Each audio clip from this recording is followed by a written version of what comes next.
And the time will come when you see we're all one, and life flows on within you and without you.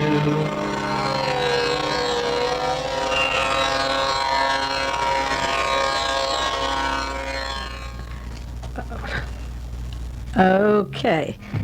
Now we'll begin the second part of the program. This is May Brussell, 375-3082. I do want to say that next week there's going to be a little bit of a change in the format for the talk show part of this program. There is a woman who has a broadcast here on Monday at 12 o'clock, Chiquish Ho-Ho. I don't know if I pronounced it properly. I met Chiquish when we were discussing ways to protest our disgust, I guess that's the word, with the Pope coming to Monterey Peninsula and trying to make a saint, which he will do, of Father Unipacera. And in the course of conversation about those matters, we shared some facts about her earlier background and mine, and she was very active with Daniel Ellsberg getting out the Pentagon Papers. The anniversary of the Pentagon Papers will be next week. It will be 17 years since the Pentagon Papers came out, the end of the 16th year. And she was with him at the time he got the papers and helped him disseminate them, went through them with him, and was very active with them. And at that time, I started my first radio broadcast. It will be 16 years on the air starting next week. And so I began with an interview regarding the Pentagon Papers at KLRB and stayed on there for 12 years, and I've been at Kazoo 4 years, and this begins my 5th year at Kazoo. And our lives were both influenced by the Pentagon Papers, and strangely enough, Chiquish moved here to California, and this is a fairly small radio station, as you know, and she has a program on Mondays at 12 o'clock, at 12 to 1, called Songs from the Earth, and I'm on from 7 to 9. So two people who were affected by the Pentagon Papers and the social changes going from those days up to Pope John Paul II, I call the Auschwitz Pope. Our lives mingled and crossed. So next week I'm going to have her as a guest, the second part of World Watchers, to take your calls, and we'll have a discussion about our lives were affected by the Pentagon Papers. And I hope it'd be interesting for you, and you can call in and participate also. Now, 375-3082, this is May. Call in and tell me about the hearings. How many of you are listening to the Pacifica Radio, the Iran-Contra affair, or are watching the television? It's on C-SPAN and also CNN. I'd like to hear from you to get your reaction to seeing some of these people. I've shared their names, a lot of them, and their interconnecting links, and I'd like you to call and tell me what you feel or think about these particular people, or as I say, do you think or feel about them? Do you get any gut feeling of how evil they are? Or do they just look like ordinary people doing their job and believing the Contras are a worthy cause, the patriotic Americans? We hear so much about freedom fighters and freedom. Are you conscious in any way, if you didn't know World Watchers and May Brussell, any hint of how deadly these people are? There's no swagger sticks and no boots and no swastikas or marching feet. But could you pick up any hint, if you didn't listen to this program, about who these people were? I'd like you to call and talk about that, and talk about your reaction to people like Robert Owen or John Singlaub or Max Gomez. He refers to Mr. Cirillis, his partner in El Salvador. And of course, they worked with Roberto D'Aubuisson of the Death Squads. He doesn't say that, but he talks about Cirillis and how he helped Cirillis get out of a jail in Venezuela. He was there for blowing up Air Cuba, where a large number of people were killed, and it was the year that George Bush was CIA director. They throw out these names very casually, as if to say, if I say them in the open, then there can't be anything wrong talking about them. So call up. I don't see the light on yet. Usually it's on right away. Call up and tell me what you think about these people and their testimony. It's amazing how much gets out. It's almost like a code word, the names they throw out. And I don't think the listening audience who is exposed, the people exposed to the Iran-Contra affairs, are really very much involved with making the connections of these people to the world death squads, unless they have heard the tapes on radio or heard the depositions and the information and sent for it from the Christic Institute. And are there things from the Christic Institute affidavit, many of you who listen to World Watchers have a copy of it, are there things in there that you're hearing on the air that ring a bell? And also I'd like to discuss how they're covering it up. The members of the House and Senate Intelligence, it's become a forum for raising money for the Contras. Does this offend you? How obvious it is that they're the worst I've ever seen. They're worse than well, no, I guess they're not worse. I was going to say the Warren Commission and the Senate Watergate Committee and the Koreagate investigation, they're all part and parcel of the same cover-up. And maybe it's more obvious because even the Democrats, there's no Lowell Weicker on the committee this time. 375-3082, where are you, busy people? Are you going to wait until the hour is over, or should we play some more of the Beatles? The Sgt. Pepper, maybe that would be a good idea to hear. It's the 20th anniversary. Where were you at that time, and what were your feelings about Sgt. Pepper? Were you dropping out or watching the politics and missing the Beatle phenomenon, or were you doing both? It would be interesting to hear what you were doing at that particular time.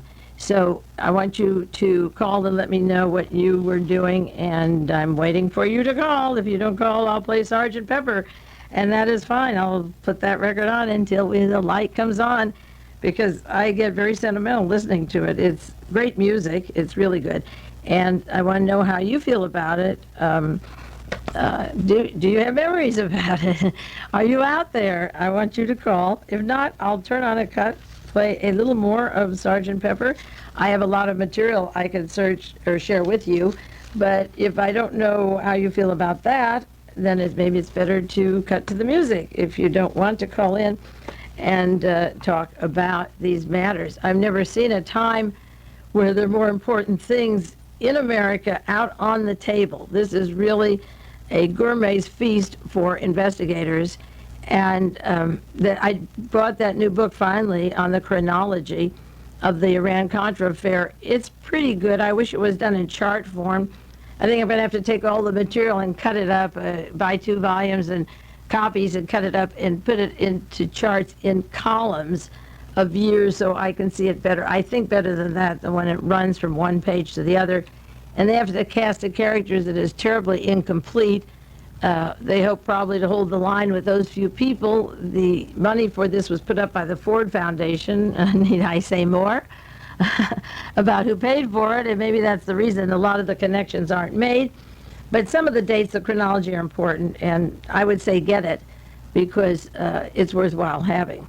Now this is 375-3082, and in about 2 minutes I'm going to put on Sgt. Pepper and listen to that music. As I say, the cuts are very interesting. It was interesting to hear Ted Koppel talking about this. He's so square, trying to figure out what it was about. He still hasn't figured it out. And when I hear the music, it just brings me back to those times. And as I say, there were things in my life that were meaningful, and particularly leaving where I was a couple of years earlier and dropping away from that was a big change and the right change. Thank goodness I was able to do it and leave that part of me behind. It's like shedding a skin. Henry Miller writes about those changes in life that are painful, like a snake shedding their skin and getting rid of the old skin and going on with the new experiences, growing a skin, but a different one. So how about it's 375-3082? Are you going to call and share your feelings or emotions, or do you want me to put on Sgt. Pepper, which isn't a punishment? It may be refreshing. And I didn't get to hear a kazoo today. I don't know how much the other people here played it, or if at all. Most of them here are too young to remember. That was 20 years ago. They were kids. Most of the people here are young, the staff, and probably very, very young when this album came out and when the Beatles first really were launched, it was a few years earlier with their music. As Bob Green and the conductor, whose name I don't remember, said, the early albums were in some ways even better, but this was the one that grabbed the establishment that took on like wildfire. They took it on. Speaking of fire, were any of you near the fire at Pebble Beach this weekend last night? That was pretty horrible. And any listeners, oh no, you wouldn't, I don't know if they have the radios there. People have moved away and busy. The people who are affected by it are busy restructuring their lives. They're not listening to World Watchers tonight. That would be silly to talk about that, but it was plenty close for a lot of people. And any fire on the peninsula is scary because there's so much dry brush and so many trees, and it can carry, from one tree to the other. Well, are we having trouble? Yes. What is the trouble that the phone can't come in? Thank you. Now, how would I work on that? There's something on the phone box, so you can't call in. When I was ready, how would I know? I've got help here. I thought it was funny because I usually call wall to wall. now. Huh? Try now? Okay. Okay, 375-3082 if you've been trying to get the line. I'm not a mechanic and certainly not a phone mechanic, so try now and dial if you've been trying to call in. There's a light over there. Is a light here? Yeah. Okay. I turned my back and it came here. There we go. Well, okay, Right. there we go. What was wrong? The receiver. Was off the hook? Yeah. How would I know that? It's not you. It's the phone. Every week, a few other ones. Okay. Hello, you're on the air. Thank Hi. you. I was wondering how long it would take. Everybody in the world probably was trying to get in, but I have these wonderful people who come right away. Thank you. thank you. Each week there's something. Well, this is the second time something's happened that I'm not prepared for. What would I do next time? Is it just broken or what? Punt. Huh? Punt. Punt around, kick it. Kick the ass. Okay, thanks a million. right. Okay, thanks. Oh, my rescuers, okay. Yeah, okay, what's your question or comment? Oh, a couple things. I guess they're going to gear up for good old Elliot the Liar Abrams tomorrow. Oh, yeah. And I don't know. I was thinking today, listening to whatever the guy's name was, who they produced excerpted, censored versions, CIA censored versions. And just thinking years ago when I heard these guys talk before the Senate committees about, oh, there's nothing wrong down there, we're not involved at all, they're all on their own. And just feeling gut-wise, I don't have a television, but I just listen to the voices and just talking back to the radio saying, you're lying. I know. You're lying. And I'll have to have some Iran-Contra parties for people who don't have television, because I'm taping the whole thing, and maybe I have 2 televisions in the house and 2 That'd be videos, fun. and they could see some of these faces. You might enjoy sure. that. I was up at a friend's house a couple weeks ago and had seen a brief thing on C-SPAN or something of Tower and Scowcroft talking there. And Well, just that was a looking, long time ago. You mean then they were lying? Of course they were lying. Well, yeah, but also, I mean, as you'd said, what do these people seem like? One of the biggest paradoxes and the harder thing to talk to my parents or whoever else about, quote-unquote, conspiracy, which they immediately pull back from and just say, oh, you're crazy. Who do you think did it? The CIA talking about Kennedy or whatever? Yeah, but you don't have to talk to your parents. I hear this all the time, This is why it's appropriate, the 20th anniversary of Sergeant Pepper, the song about leaving home. Sure, sure. I left home. You don't have to. I was friendly with my parents until they passed away. My mother last August and my father 2 years ago. But I didn't talk to them about these things because there's another song in this album, A Little Help for My Friends. Right. And friends, family are one thing. You put them, okay, I came out of this branch of this family. Sure. But forget those parents and forget those people. Move on. Move Well, on. but not just them. It's like you say when you don't even bother trying to argue or talk to someone who just can't listen to what you're saying. That's right. Now that you sound like you still take this as an emotional problem. Well, I have a lot tied up in, okay, I'm 32 years old, Yeah. and I have a lot that I've been studying from psychology and therapy and analysis of a parallelism in my own life with Kennedy's assassination and the death of my parents' marriage. Yeah, but what you have to do, you have to give up being a little boy and wanting your parents to approve of what you think. Oh, well, that's true. I'm still trying to work on that. I'm much better than I used to be. Yeah, but you're still working on it because you say, I can't tell my parents. You should have left them 10 years ago. Uh-huh. See, and I wasn't that old. I was much older than you when I left and realized, and that's why I like the song She's Leaving Home, because it's for me to move to Carmel from Los Angeles was, I might have well gone to Peking. Sure, They big felt step. so rejected Right. that I left the scene of all the goodies in Beverly Hills. But then I never cried. You never see or hear me say, I can't get my parents or relatives to listen to what I say. Mm-hmm. I went out on my own and found people who have similar interests, and then the frustration ended because I say, hey, they're my parents, but I didn't choose who I come out of. Sure. Some people say you do, but I don't believe it. Right. Yeah. So don't look for them to talk about anything. What you do is every time you see them, and we shared all the holidays and anniversaries and birthdays. My golden rule was never bring up anything political. My brother, his wife, my nieces and nephews. Okay. But if they brought it up, then I went in like Rocky III and whammed it to them. I said, either shut up or know what you're talking about. My rule was I never brought it up. And that's all you do. Yeah. You get offensively, you get on the offensive, and you attack them for their stupidity, and you say, I will not discuss it with you, period. Right. Right. So let's talk about the weather or something safe. Yeah, or the ball games and scores, whatever. But don't expect, and if you have a friend who you can't talk it over with, eventually they're not going to be your friend. Sure. So you have nothing to lose. Okay. So one last thing, just I think a hard thing for people in the country that, believe Reagan's good and that he's an honorable man and blah, blah, blah, is, as you say, when these people talk and you hear them or watch them on the television, they sound so, you could be pulled in by them. They're pretty good actors, I just finished reading the book that Barbara Honegger was talking a lot about a couple weeks ago, which I'm sure you've read, Hidden Power. Yes. And the whole thing with Richard Worthland and this programming, script writing for campaigns and programs of the presidency as we move into the 80s, absolutely, it is the strategists, the pollsters like Cadell and Worthland. Yeah, the one thing I do want to correct you about, and for other people who think like you do, because again, this is where if you take a road and you take one, you're going very beautifully up the highway, and you take one branch side road and you get off course, you can end up in Timbuktu, you can end up in Utah instead of San Francisco. Don't refer, of course, we're living in the time of the Reagan administration. Right. But you have to know that after Dallas, and that's the only president that could see you eyeball to eyeball until his head was blown off. Sure. Lyndon Johnson, Richard Nixon, Gerald Ford, and Reagan were cut from the same fabric. That they all were liars, that they all used the polls, that they all were participating in an assassination, that they were all part and parcel of the death squads, that they all worked with their National Security Council bombing Cambodia, not telling Congress.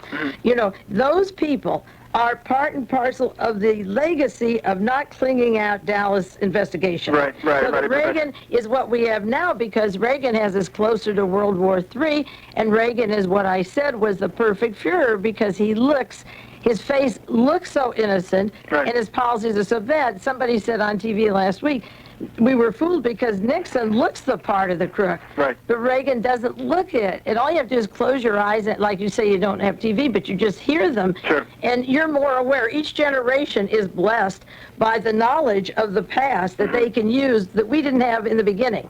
So that you're luckier to be able to get an analysis through National Public Radio, through Kazoo, and study these things and hear people, like Barbara Honegger or myself or various persons, Danny Sheehan and the Christie people. So once we show you what they are, you can figure for yourself, but you can look differently, and that's an advantage. Absolutely. Yeah, well, listen, if any people didn't see those faces or want to have an Iran-Contra party, maybe in the summer, send me a self-addressed stamped envelope or a postcard, and don't put on there so the mailman knows, but just say, I'd like to come. And those are for people who haven't seen them or want to see these faces again, and maybe we could play some of them just for laughs. That'd be lovely. Or cheers. Okay, thanks for calling. Bye-bye. Hello, now our phone is working, 375-3082. Last week there was something wrong with a phone switch. Tonight it was the phone. Hello, you're on the air. Hi, May. Who is your favorite scumbag on the air now in the hearings? Favorite scumbag? Yeah. You mean the worst? Yeah, who's the worst? I can't stand any of them, but who's the one that really well, there's about five. There's about five that equal. First, Mr. McClure from Idaho was a member of the World Anti-Communist League with Singlaub, who was up there testifying. Okay, and Warren Hatch of Utah will never say. I'll tell you who's the worst. Hyde is no, Mr. Curtu of New Jersey. Who? Curter. Oh yeah, Curter. You know why he's the worst? Why? Because he's the youngest and the strongest, and he's like a Führer. He comes on like a hammer. It would be the seed or the nucleus of a Gestapo type. He's more the type. Hyde comes on like somebody's jolly grandfather who can't see anything wrong in anybody so long as they're fighting freedom, and he says, tell us why you were there. He is a very dangerous man. Kurter is a dangerous man. Hatch and McClure. And I think, I'll tell you what's the most dangerous, not those obvious people, but what's most dangerous are the Democrats who give up their time and don't ask the questions. Exactly, yeah. See, the fascist you can excuse, he's a fascist. But the danger is people like Stokes, who was on the House Select Committee of Assassinations and covered it up, Senator Inouye, who was on the Watergate Committee and covered that up, who interrupts a person with good questions, but lets the praising freedom fighters people speak. He'll say to one, you're out of time, but let the other, if he's a Republican, have extra minutes. Right, he cut Sarbanes, I remember. He cut Sarbanes. When Sarbanes was asking Singlob about who wrote that secret memo about arming the world against communism, and Singlob said it was Haig and Richard Allen, and the Sarbanes wanted to follow up, and Inouye cut him off. That's right, but Inouye has never cut it. The other people will say, could I have a few more minutes, Mr. Gracious, you know? Yeah. And Mr. Hamilton is dangerous because if you take the list... Hamilton, is he? Oh, the See, speaker. what I think is dangerous is if you're given a list of, say, the liberals or the Democratic Party, and then you're given the far right wing, you know the right. But Inouye long ago was associated with Japanese mafia in Hawaii, Stokes with the mafia in Ohio. Senator John Tower has been linked to the... Yes. Really? Oh, yes. And that came up at the time of the House Select hearings. How he covered them up, and the reason was these connections in Ohio. And John Tower was named by Byron Watson as being part of the Texas, part of the syndicate enterprise of working, you know, the Larry McDonald, Pinochet, George Habash triangle. Yeah. But on the House, it's the people that you want to ask questions, say like Mitchell, by Hamilton, by Inouye, Sarbanes, who have time and say, I haven't any more questions. Right. Okay? Yeah. So it's a toss-up who's the worst. And then the only day that we had a sledgehammer come in was when Secord was testifying the third day, and he was pounded with questions that looked like they were really hard on him, okay? And the man pounding the questions was Simon Rifkin's law partner, the law firm that represents Robert Vesco. Yeah, so that's all street theater. Yeah, it sure is. I see it as mafia wars. They're all trying to implicate each other. And mafia and fascism. I mean, they really, those statistics that I gave on the death squads from 1960 to 80, these people were a part and parcel of covering it up. These people allowed it. There were no secrets. That was published in 1980, and they funded these people. There are no secrets. We call it a secret team, but if you have the time and energy, like some people have, to write books and expose it, it's been there for us to see. But to answer your question, there are no good guys or bad guys in this thing. They're just disgusting. They are. I usually have to open my windows in the morning to clear out the air. It's so bad. I'm ready to bring a puke box by the television, like when you take an airplane trip. Oh, I agree with you, May. It's getting worse. In fact, you know, these damn journalists and reporters, after, you know, like Crossfire and the rest of them, boy, are they awful. Are they They awful? don't ask one pertinent question. And in Nightline, the whole gang, I mean, Pukeville. I mean, the American media is lockstep. That's why we've had these problems. This isn't new, but it's worse. Because they pretend to be intellectuals, and, they're so bad. Well, you know, something they haven't done yet is connect any of this together. I know. I mean, the Persian Gulf crisis is not even connected to the hearings at all. And if you take a newspaper or a bunch like I do, I had so many papers today, the mailman brings the bag to the front door. It's too heavy to bring from the mailbox. He brings it for me, and I'll open that up, and it's just filled with the kind of stuff I'm sharing with you. And the only reason I waste time listening to that other box is to know what they're not talking about, because that's the other side of the story. Right.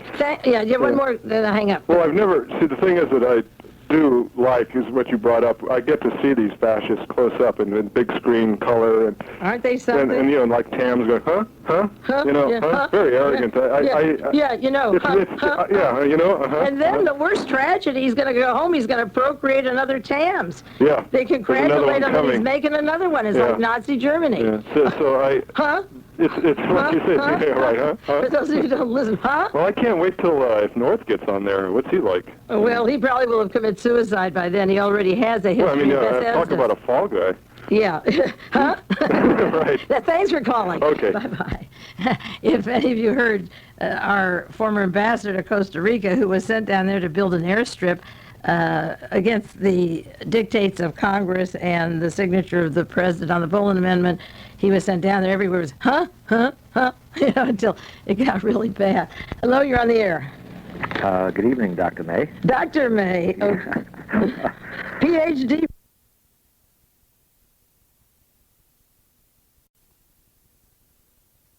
Is on the newsreels. He always seems now to be in uniform. He always has been in uniform. Yeah, well, not when he in the beginning of in the beginning of the whole thing. It was always he was in a suit. No, when he took immunity, he was wearing all his medals. Oh, okay. I'm not talking about the hearings. Oh, you mean in front of his house, going to church? I'm talking about when this first thing whole broke. In and out of a car. Yeah, go on. Right, he had his. Yeah. But all of a sudden, now that he's in the public eye, he's got his uniform on, he's got his medals on. He's still paid by the Marines. Right. Instead of, you notice the difference? Wait, I'll let you finish the point. I didn't mean to interrupt you. You notice in the Soviet Union, a man landed in the Red Square this week. Yeah, the two top people were fired. They don't have a meeting, they just fire them. We don't fire anybody. We promote them with huge salaries and keep them on the payroll. In Russia, they say you're through. Well, that was one of the best things we had for Star Wars. Uh-huh. If a little Piper Club can get through, and if Moscow is supposed to be the most that's what we're afraid of. Moscow is all well defended. Yeah. And they have an equivalent to our Star Wars. Yeah. Up, it's just a whole bunch of crap. The little thing landed, but the point is, like, North, getting back to your subject, North wears his uniform and goes to work every day is on the payroll, instead of breaking the Boland Amendment, the intent of the amendment, and the various arms dealings, instead of saying retire. My point is more or less that he wears his uniform as a shield, and I think it's a disgrace. It's a reminder, yeah. That he should put this on when he is, up against these charges, and use that for press purposes, media purposes, to more or less defend what he was doing, saying he was doing it in the name of the United States Marine Corps. Yeah, but you see the difference between insubordination and the Fourth Reich is a cause. If you believe in your cause, if you believe in a military takeover, if you believe that Congress doesn't know, if you believe, as Gomez Rodriguez said, that the president loves my ass, you didn't do anything wrong, and the uniform stands for what he wants it to be, which is what he liked, called private patriotic Americans wearing the uniform of the United States. See, where's the private if he's working with these people, sending Sing Laub and Jesse Helms to write agreements or contracts for the United States government? The uniform is a symbol, you're absolutely right. And it's a symbol to remind you that the United States is his and theirs now and not ours. I'd like to ask you another thing about what do you think will be the end effect of all these hearings, being that there are no, there's actually no way that anybody can really be prosecuted or how can I put this? From what I gather, that the hearings are not for criminal charges, and that this can last for another year. They can have these hearings, but nothing will be done about them. Oh, no, legally. no. I mean, we have the Attorney General. No, what we have here, wait a minute. We have the Senate and House intelligence for a gathering so that you can become aware of what happened.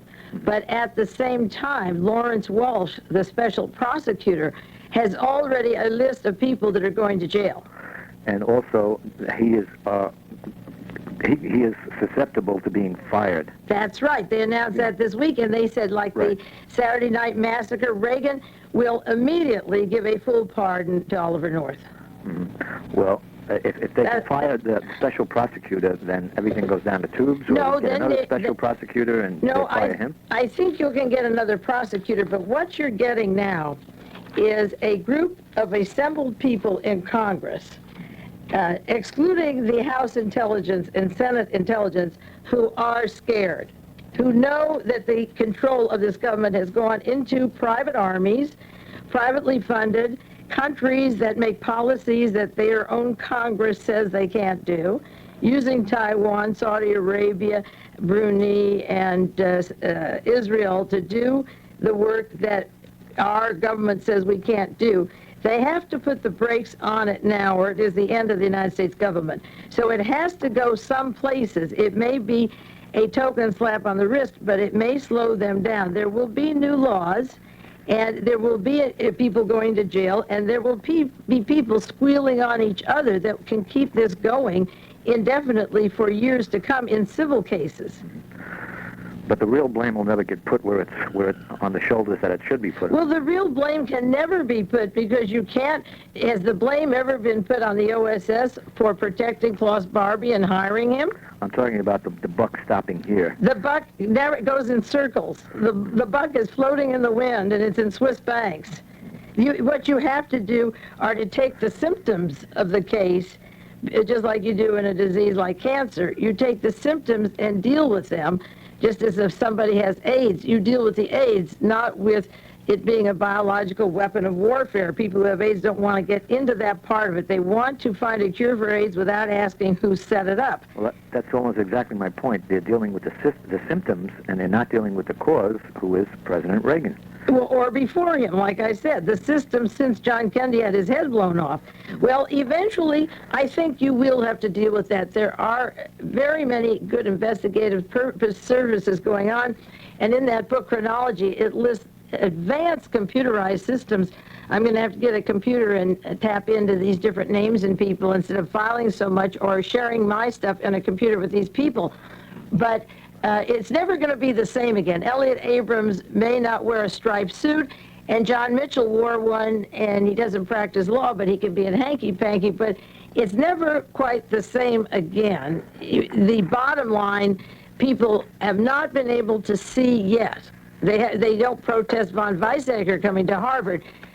People do not have the tenacity to study. They are an entertainment-oriented society that wants easy answers and expects the investigators to do something. So it's never really going to come out except in books, which I collect, and these pieces and parts of the puzzle are very well written in books, just like George Seldes did a series of books that detailed all these governments that were to come into power years ago.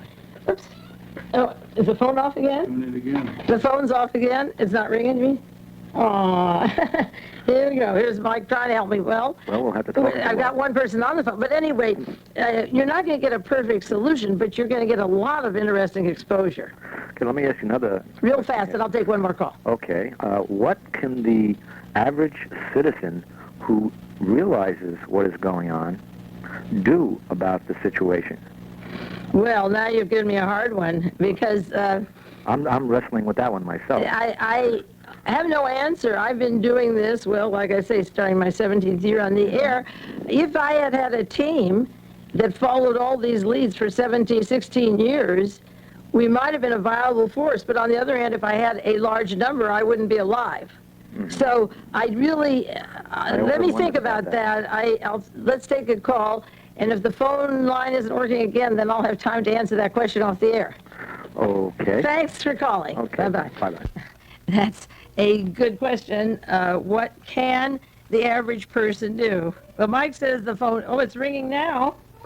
He fixed it now. Let's see, we'll take one more call. Hello, you're on the air. Yes, I wondered if, I haven't heard the name of Mark Lane mentioned much, and he wrote some good books. One of them was Rush to Judgment. I wonder if you've heard from him lately and if he's still around. Oh, yeah. As a matter of fact, that article I had, the man wrote about when I was in New York at the Soho Press.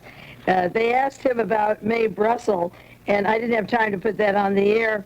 And at that time, Mark Lane, and I met him that weekend at the apartment of Flo Kennedy, because I was so livid at the lies that he was telling people about me. This was in 1975. I'll tell you what he was saying then, and I'll tell you now. He said that Mae has come up with a lot of speculative information that cannot be based on facts. She says odd things and spreads misinformation, which is not at all helpful at a time they're ready to reopen Kennedy's death. it's quite obvious that Mark Lane the writer went on to say that he had his opinions, and that May answered by saying, I don't know if they're on ego trips, these people, macho trips, or professionally jealous, or are intelligence agents. Now, Mark Lane would get on KGO or other stations, WBAI in New York, and say that you have to understand that May's research, she's mentally sick. She has some kind of a deficiency in the brain. Well, that was 1975 that I was hassling with Mark Lane, and I was sending out material in every letter I had printed on Mark Lane's covering up the Nazi connections to the murders of John Kennedy, Robert Kennedy, Martin Luther King. Today, Mark Lane is the attorney for Willie Carto. He's the most notorious known Nazi publisher in America. He heads the Holocaust Center down in Southern California.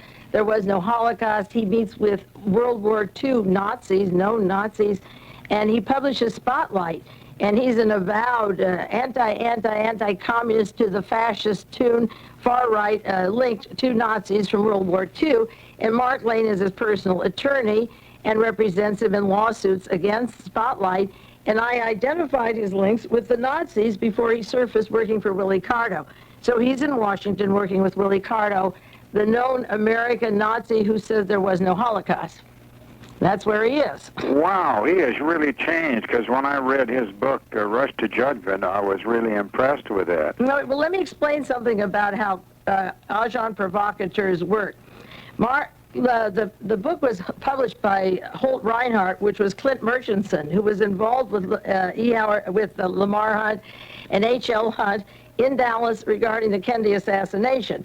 And the FBI knew immediately that there would be criticism of the people that investigate Kennedy's murder. In fact, there are memos of meetings of the FBI and the CIA right afterwards to put down people like Joachim Josten from Germany, who was writing Oswald the Assassin and Fall Guy, and a man named Leo Savage, who wrote about the Kennedy, and another, Thomas Buchanan. Those were the three early books about the Kennedy assassination that are very valuable. The Joachim book, the Josten book, the Savage book, and Buchanan. Three, one from France and one from New York, and one who had flown to the United States because he had escaped Nazi Germany. So what happened was Mark Lane was put in to write a book about the grassy knoll, and everything he put in was right. But Mark Lane's role was to stay on the grassy knoll for, it'll be almost 25 years, and never have any other evidence other than what Helen Markham saw or the puff of smoke that came off the area. And his material was true.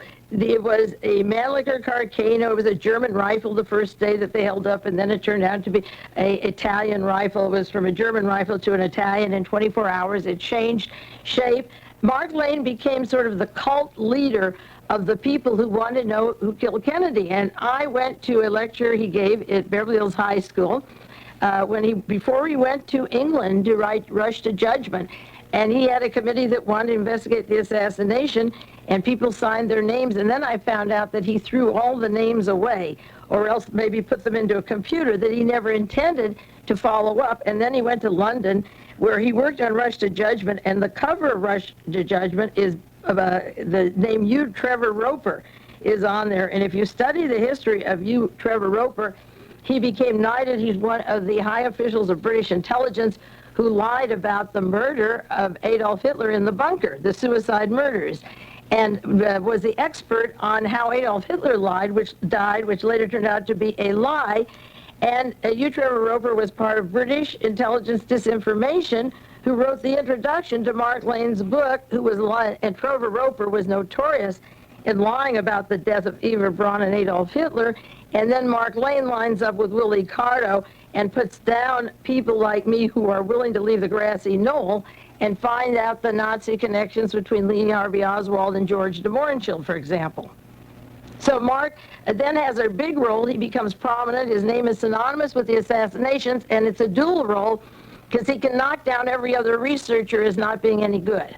Wow, that's really something. Oh, I followed Mark Lane since the year after Kennedy was killed, and personally seeing him, hearing him, confronting him, meeting him personally, and challenging him. Oh, and then I forgot, in between, he was on KGO in October of '79, saying there was a community down in Guyana that is the exact epitome of what Martin Luther King wanted, that this Reverend Jones was the most wonderful, idealistic, marvelous person. And when Jonestown came down, Mark Lane was the attorney for Jim Jones, and he admitted that people were kept in baskets and like slave ships.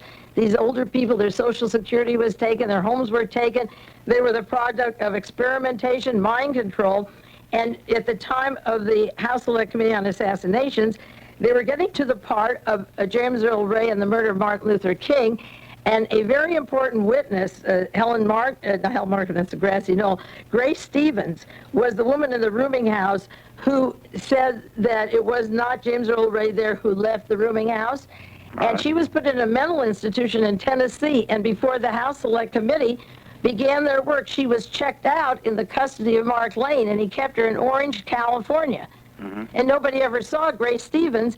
And then when the investigation was going on Martin Luther King, the very day that they were talking about Grace Stevens, and he wouldn't let her appear before the committee, he got word that Leo Ryan was going to Jonestown, so he gets out of his chair and leaves the Martin Luther King story and investigation to tell Jim Jones that Leo Ryan's coming down there, and Ryan couldn't get onto the compound until Mark Lane was there first. And Mark Lane sat out with Charles Gary in the forest and heard hundreds of shots, heard these people being killed, either poisoned or shot. And then they went to a swimming pool in Guyana and had a press conference in Miami, and he wrote a book on Jonestown, and he was a part of that massacre. So that's a long answer to a question. I'm spending a lot of time tonight, but I think it's an interesting point. Where is Mark Lane in all this? I think you can see now a little bit of what I'm talking about. Wow. With you, Trevor Roper, in Jonestown. And then there were documents in the New York Times published in the New York Times that Grace Stevens, he was writing to Jim Jones, and they were found in the compound after all these deaths. He was arranging to send Grace Stevens to Jonestown, a primary witness, a woman he checked out of a mental hospital and was in charge of. He was going to send her to Jonestown. They were going to use a passport of a woman who died mysteriously a few years before. So a primary witness in the Martin Luther King case could be wiped out with the programs that Jim Jones had, and that was being arranged by Mark Lane. Wow. That's really something. Well, some of the stuff he wrote was like that J. Edgar Hoover was behind the assassination of Mark Lane. Martin Luther King. Was there anything to that? Yes, it was a good book. In order to have your bona fides, you have to have good material. What he published about Jonestown was only part of the story. The plans to follow Martin Luther King and have him killed, yes, as far as it went, it was a good book, like Rush to Judgment, but then he leaves that case. As working for Willie Carto and the American Nazi group tied to the German Waffen-SS and their ilk, how much could he care about Martin Luther King? You see? Those are the people that had King killed. Yeah. Well, tonight I'm just taking a few questions long because sometimes you can't answer this in one or two sentences, and I hope the listeners don't mind. I'll take quicker answers next week, but these are very important questions. Thank you. Okay. I don't want to confuse people by answering what appear to be fairly reasonable questions, but there is an interesting history that winds through all these things to where they are today. Hello, you're on the air.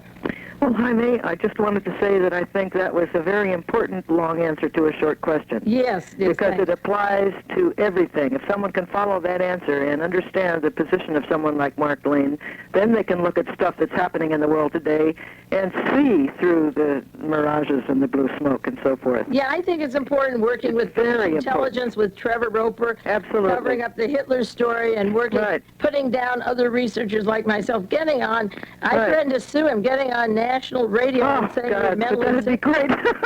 That'd be great to sue him. I sent letters threatening to sue him. I mean, the man is a disease that I'll tell you the truth. Well, he's the kind of, you talk about dangerous people. Now, that's the kind of person that is the most dangerous, that has these, like you say, can become like the head of a cult that thinks that they're against all this fascist stuff.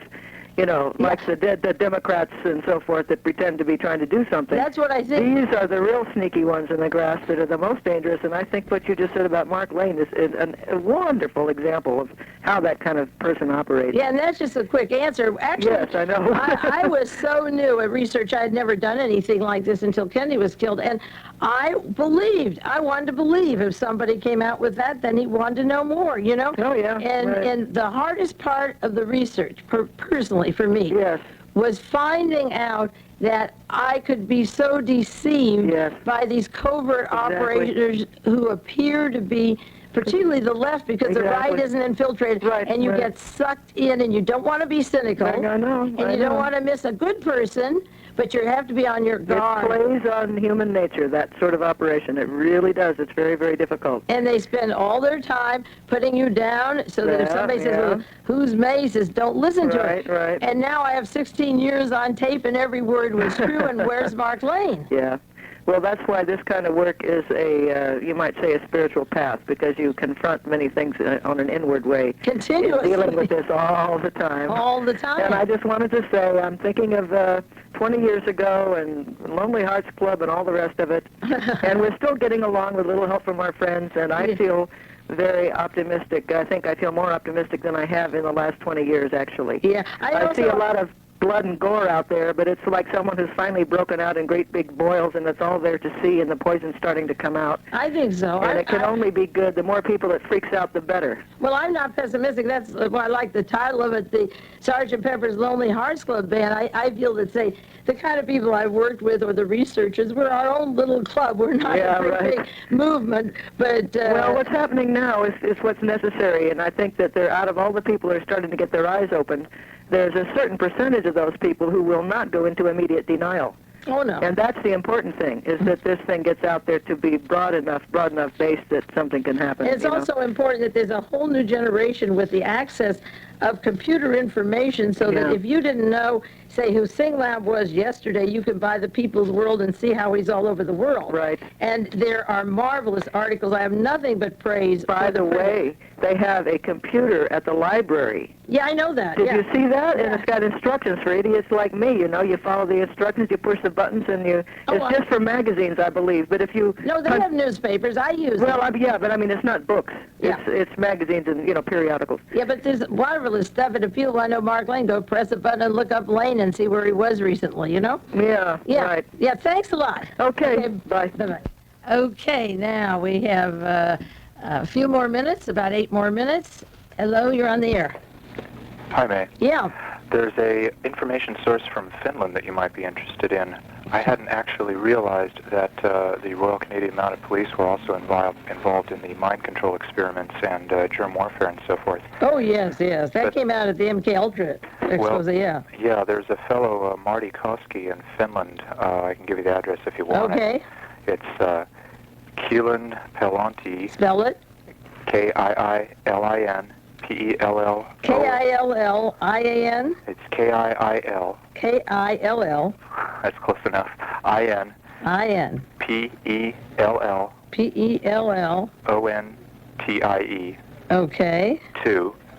And then 21290. Kiilin Pelanti 2, is that his name? Pardon? No, 21290. Oh, 21290. Rusko, Finland. Spelled Rusko. Just like R-U-S-K-O. I want to be right. It could have a C or something else. Yeah. Rusko, Finland. Yeah, and his name's Marty with 2 T's and an I. Marty. Yeah. And an I, yeah. With Koski, K-O-S-K-I. Uh-huh. And what does he have, a newsletter or what? Okay, the brochure starts off with a rundown of the exposed illegal mind control experiments by the CIA, the Mounties, and others. McGill and that stuff, yeah. Yeah, the mass sterilization campaigns in America, germ warfare tests, spraying the viruses in the New York subway system to track the spread factor. San Francisco, yeah. Jonestown is a mind control experimental facility, and so forth.